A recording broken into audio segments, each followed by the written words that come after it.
The street was nearly empty, the air biting cold, and the flickering yellow light of the bus stop cast long, lonely shadows on the ground. A single dad named Daniel stood there, holding his worn backpack after a long shift. He was tired, his feet aching, and his heart heavy as always with the weight of raising his daughter, Lily, alone. But that night, he wasn't alone. On the opposite side of the bench sat two little girls. Twins. Thin, trembling, and holding onto their ragged backpacks like shields. Their eyes, wide with fear, darted from the road to the ground, avoiding every curious glance. Daniel had seen children before, happy, restless, even crying, but not like this. There was something haunting in the way they sat so still, almost as if they were waiting for something that would never come. Bus after bus came and went, people boarded, and people left. But the girls didn't move. Hours passed. Daniel's instinct screamed at him, something isn't right. Finally, he bent down, his voice low but gentle, and whispered the words that would change everything. "Come with me." The girls looked at him, frozen. One's lips parted, the other's eyes filled with tears. For a moment, it seemed like they might run. But then one small nod. And where one went, the other followed. That single whisper, in the dark of a lonely evening, was the beginning of a miracle. The lonely road of a single dad. Daniel wasn't a man who believed in miracles. He believed in survival. Every day was a race against bills, school runs, and exhaustion. His wife, Maria, had passed away when their daughter Lily was only a newborn. One moment, they were planning a family. The next, Daniel was holding a crying baby in his arms, staring into an empty hospital bed, realizing his world had collapsed. The years that followed weren't easy.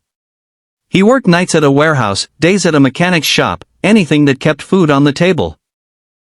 His body carried scars of sleepless nights, but his heart carried the weight of love for Lily.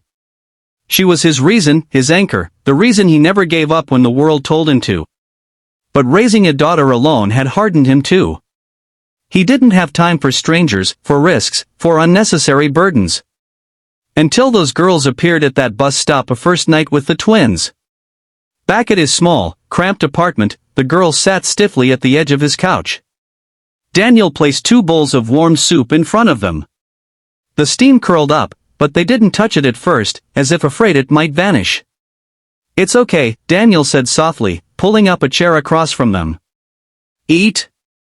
You're safe here." Lily, his daughter, appeared with her teddy bear in hand.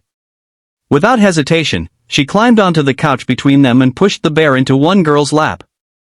"This is Mr. Buttons. He helps me sleep when I'm scared." The girl's lips trembled. She didn't speak, but she clutched the teddy as though it was the first kind gesture she had received in a long time. "They told us to wait, but they didn't come back." Daniel froze. His chest ached, and his mind raced. Who would leave 2 children at a bus stop?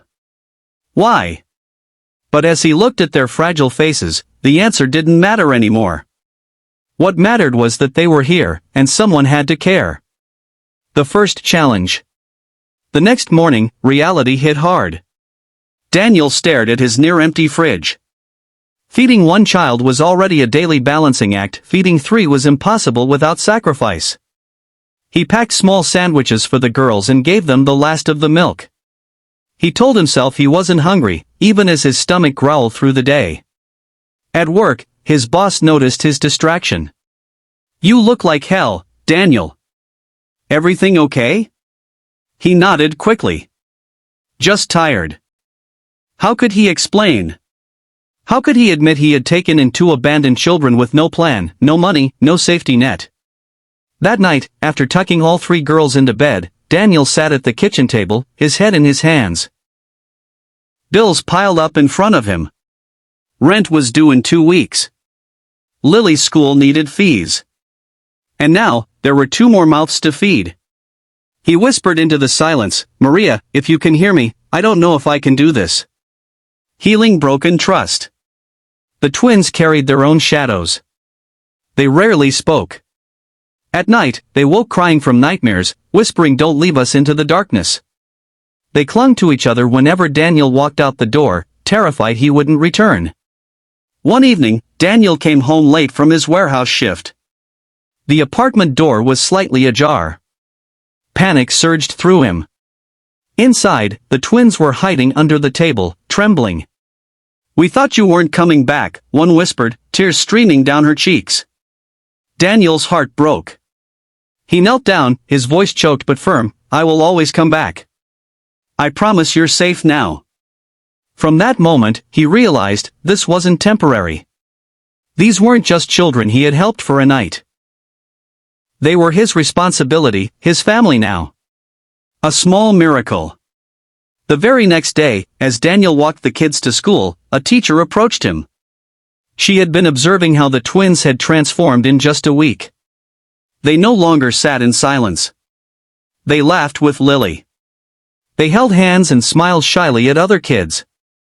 "You've given them something no system ever could," the teacher said. Hope. Those words rippled through the community. Neighbors who once whispered began to help. One dropped off groceries, another donated clothes, the landlord extended grace on rent. Strangers came forward, offering support. It was as if kindness was contagious, sparked by one man's whisper at a bus stop.